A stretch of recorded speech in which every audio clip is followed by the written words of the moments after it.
সৈয়দনা আদমকে আল্লাহ যখন বানালেন, তিনি বানালেন মিন তিনিন লাযিব, এঁটেল মাটি থেকে বানালেন। ও আকাশ, এই মাটির উপরে 40 বছর তুমি বৃষ্টি দাও। 40 বছর এঁটেল মাটির উপরে বৃষ্টি জমতে জমতে জমতে জমতে এটা হয়ে গেল হামাইম মাসনুন, কাদামাটি। সুবহানাল্লাহ পড়েন। কাদামাটি থেকে গেল 40 বছর। কাদামাটি থেকে আল্লাহ সৈয়দনা আদম আলাইহিস সালামের ডাইস বানালেন। তারপরে আল্লাহ সূর্যরে বললেন, ইয়া শামসু হাররিকি আলাইহি 40 ইয়াউমা, ও সূর্য এবার আদমের কায়ার উপরে, মূর্তির উপরে তুমি 40 বছর সূর্যের আলো দাও। এই আল্লাহর কোরআন যদি ঠিক মতো পড়া যায়, মানুষের মতো মানুষ বানিয়ে আপনার জান্নাতি বানাবে কে? তার মানে এই কোরআন পড়লে মানুষের মতো মানুষ হওয়া যায়। চিল্লায় বলেন, কি হওয়া যায়?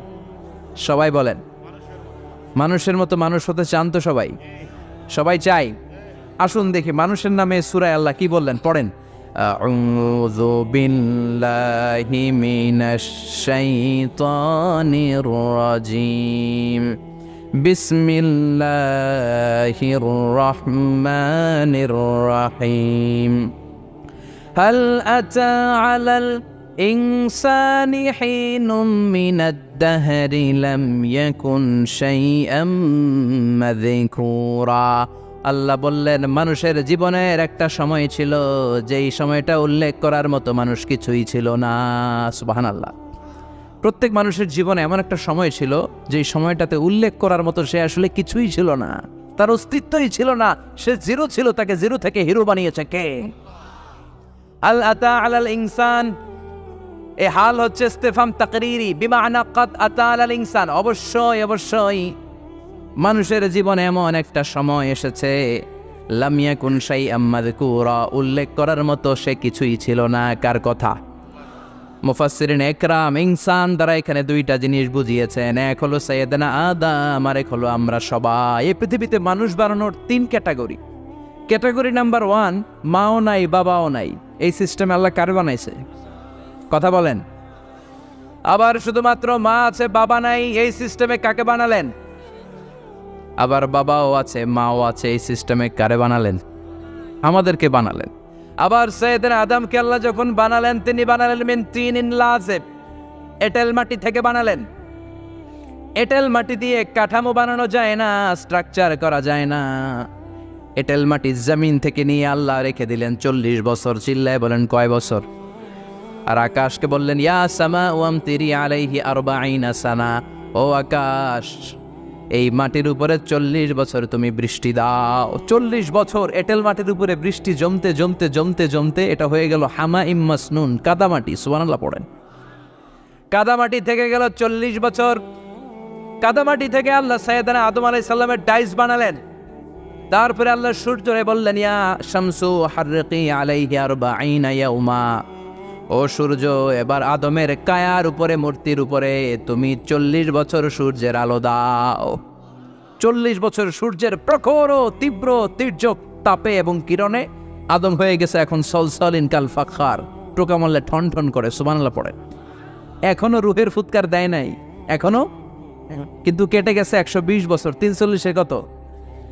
120 বছর চলে গেল। এই বিশাল লম্বা সময়ে আল্লাহ বললেন, লাম ইয়াকুন শাইআম মাযকুরা, উল্লেখ করার মতো আদম কিছুই ছিল না। রুহের ফুৎকার যেহেতু দেয় নাই 140 বছর, এটা এঁটেল মাটি, পরে ছিল কাদামাটি, এরপরে হয়েছে মূর্তি, ঠনঠনে মূর্তি। উল্লেখ করার মতো আদমের জীবনে 124 বছরে কিছুই ছিল না। চিল্লায় বলেন, ঠিক কিনা?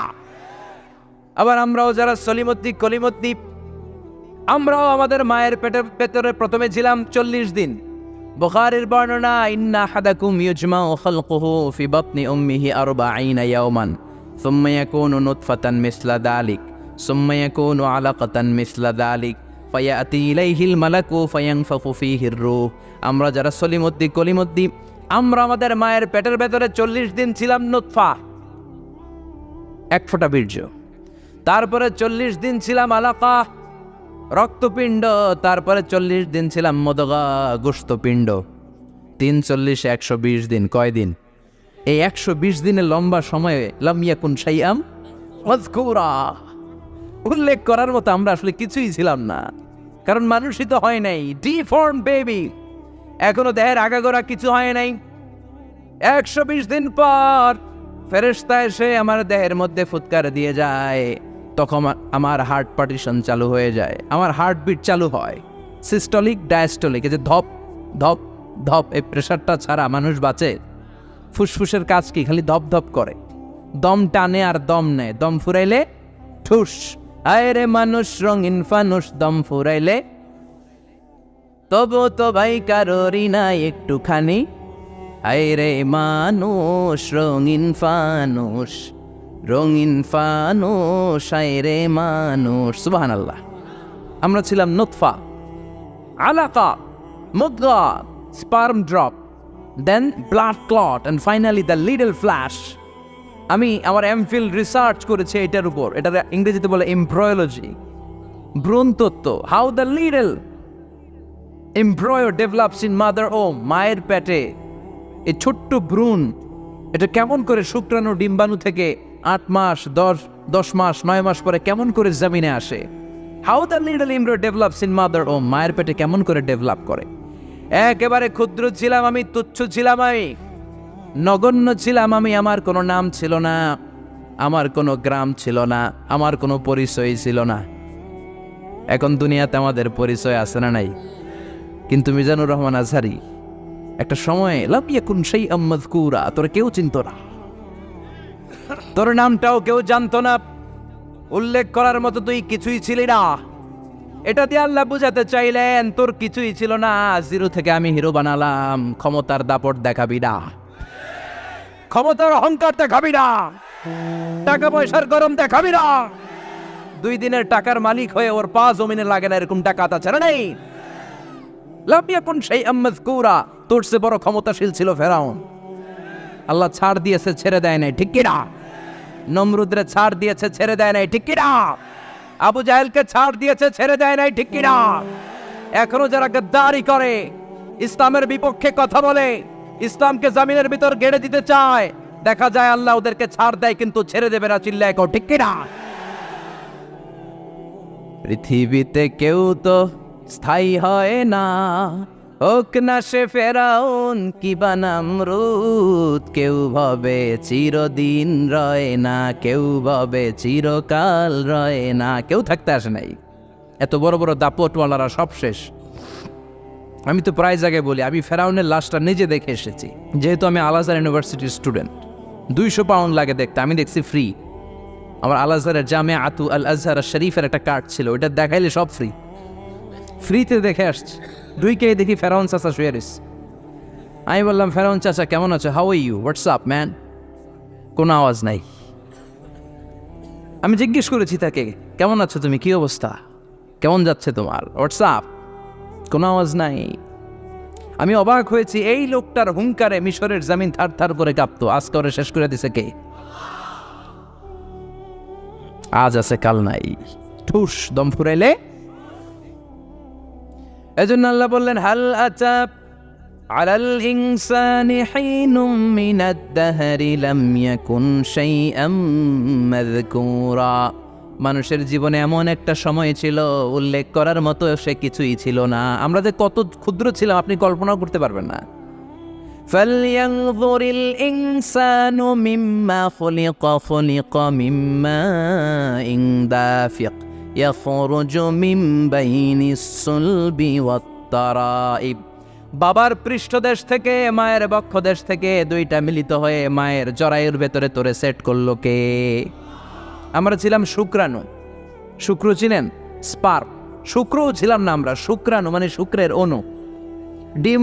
ডিম্ব আমরা ছিলাম না, আমরা ছিলাম ডিম্বাণু মানে ডিম্বের, আরবিতে বলে আল বুয়াইদা আল উনসাউইয়া। 1 ফোঁটা বীর্যের ভেতরে, 1 ফোঁটা শুক্রের ভেতরে 20 কোটি অণু থাকা লাগে। ওই 20 কোটির একটা ছিলাম আমি, 20 কোটির একটা ছিলেন আপনি। উল্লেখ করার মতো আমি কিছুই ছিলাম না, আমরা কিছুই ছিলাম না। চিল্লা এখন ঠিক কিনা? আল্লাহ বললেন লাম ইয়াকুন শাইআম মাযকুরা, কিছুই ছিল না। স্পার্ম ড্রপ আর ওভাম দুইটাকে মিলিয়ে আমি আল্লাহ করে ফেললাম জাইগোট। সেইটারে আমি বানালাম এমব্রয়ো, ভ্রূণ, ব্যাঙ্গাচির মতো। শীত বর্ষাকালে বৃষ্টির পরে দেখবেন ব্যাঙ্গের বাচ্চাগুলো খালি ছোটাছুটি করে, তাই না? কালো কালো দেখা যায় না? আমি আপনি আমরা প্রত্যেকে এরকম ব্যাঙের বাচ্চার মতো ছিলাম। হাত পা তো দূরের কথা, ব্যাঙের বাচ্চার মতো ছিলাম। মায়ের জরায়ুর দেয়ালে লেপ্টে ছিলাম। আমাদের হাত ছিল না, আমাদের পা ছিল না, কিচ্ছু ছিল না। সেখান থেকে আল্লাহ আমাদেরকে বড় করতে লাগলেন। এরপরে আমরা হয়ে গেলাম ফেটাস, ডেভেলপড স্টেজ। 120 দিন পরে আল্লাহ তাআলা আমাদের রুহের ফুৎকার দিলেন, আমার হার্ট দিলেন, আমার লাংস দিলেন, আমার গল ব্লাডার দিলেন, আমার কিডনি দিলেন, আমার লিভার দিলেন, আমার ইন্টেস্টাইন দিলেন, আমার দেহের ভিতরে তিনি রক্ত ঢুকিয়ে দিলেন। আমার কলবের এই ধাক্কাধাক্কি শুরু হয়ে গেল। আল্লাহ বললেন এই কলবটা সব চাইতে দামি অঙ্গ, কলবের মধ্যে জিকির পড়তে হবে কার? লা ইলাহা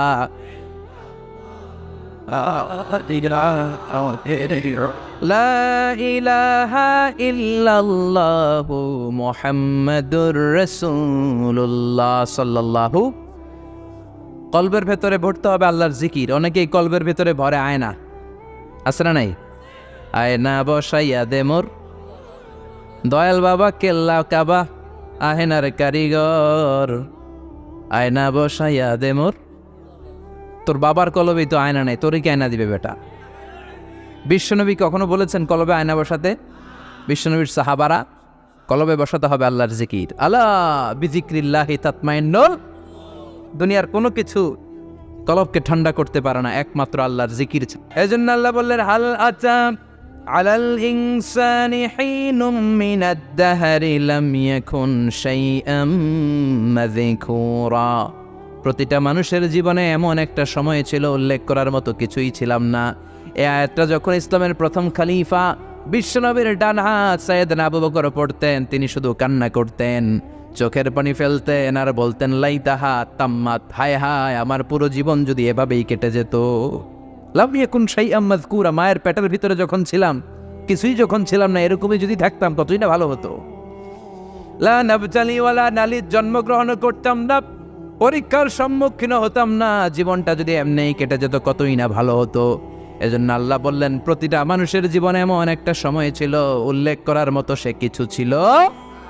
এরপর আল্লাহ বললেন ইন্না খলাকনাল ইনসানা মিন নুতফাতিন আমশাজিন নাবতালি ফাজআলনাহু সামিআন বাসীরা। নিশ্চয় আমি মানুষকে জমাট বাঁধা মিশ্রিত নুতফা থেকে তৈরি করেছি। বাবার শুক্রাণু মায়ের ডিম্বাণু দুইটাকে মিলিয়ে দিল কে? জরায়ের ভিতরে সেট করলো কে? আল্লাহ বললেন ফি কারারিম মাকিন, গোপনতম প্রকোষ্ঠে, যেই প্রকোষ্ঠে কোনো কবিরাজের কবিরাজি কাজে লাগে নাই, কোনো ডাক্তারের ডাক্তারি কাজে লাগে নাই, কিন্তু 9টা মাস ধরে খাবার পানি আর অক্সিজেন তোরে দিছে কে? আবার আল্লাহ বললেন ফি যুলুমাতিন সালাস, 3টা প্যাকেট পড়িয়ে তোরে আমি রেখেছি, যতটুকু টেম্পারেচারে রাখলে তুই বেঁচে থাকবি ততটুকু টেম্পারেচারে তোরে রেখেছে কে? এজন্য আল্লাহ বললেন মিন নুতফাতিন আমশাজিন নাবতালি, তারপরে তোকে আমি পরীক্ষা করতে শুরু করলাম দুনিয়ায়। দুনিয়াতে আমাদের জন্য পরীক্ষা আছে না নাই? যে আল্লাহর কাছে যত প্রিয় তার পরীক্ষাও তত। আসাদুন নাসি বালাআন আল আম্বিয়া, দুনিয়ার মধ্যে সবচাইতে বেশি আল্লাহ পরীক্ষা করেছেন নবীদের, ঠিক কি না? সাইয়েদনা ইউসুফ আলাইহিস সালাম 10 বছর জেলে বন্দী ছিলেন, বিশ্বনবী 3 বছর জেলে বন্দী ছিলেন। শিয়াবে আবি তালেবের জেলখানায় বিশ্বনবী ছিলেন কি ছিলেন না? এজন্য জেল জরিমানা মুমিন ভয় পায় না, ঠিক কি না? আল্লাহ বললেন নাবতালি, তোকে আমি পরীক্ষা করব ভয় দিয়ে, ক্ষুধা দিয়ে, সম্পদের হানি ঘটিয়ে, প্রাণ নাশের হুমকি দিয়ে। ইসলামের কথা বলা এত সোজা না। আপনি ইসলামের কথা বলবেন, আপনার বিরুদ্ধে ষড়যন্ত্র আছে না নাই? কিন্তু এগুলো দেখার আমাদের সময় আছে নাকি? আমরা কোরআনের কথা বলেই যাব, কোরআনের শান্তির বাণী বিশ্বব্যাপী আমরা ছড়িয়েই দিব, ঠিক কি না?